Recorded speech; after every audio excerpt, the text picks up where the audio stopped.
So I'm sure you've all seen it's all going off with Kanye West right now. Let me give my spin on it. So from October 2022, Kanye went on a rampage. He posted anti-Semitic conspiracy theories.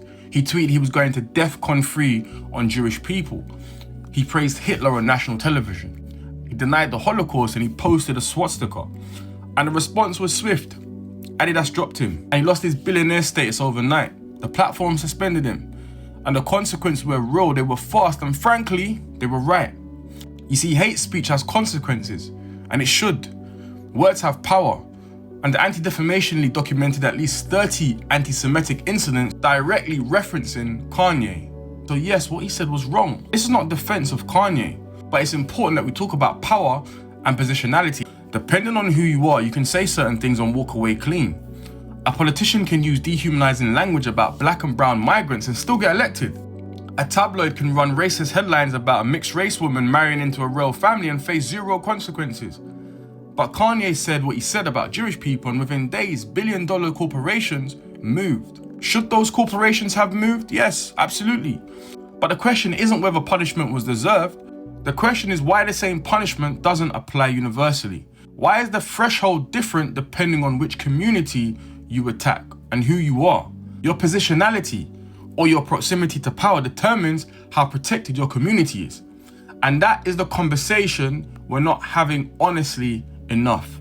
Because before anti-Semitism, Kanye called slavery a choice. He wore White Lives Matter t-shirts. He made anti-black statements for years, and brands stayed quiet.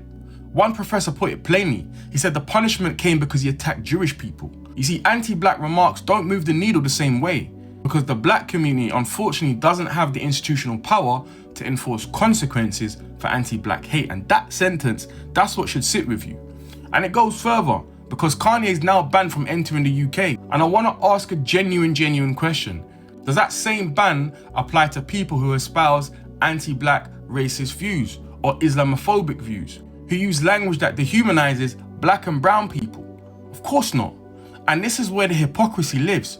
Not in punishing Kanye, punish him, that's correct, in the selective application of those punishments. When the response to anti-black racism is years of silence, and the response to another form of hate is bans and billions lost in 48 hours, you can't tell me power isn't operating here.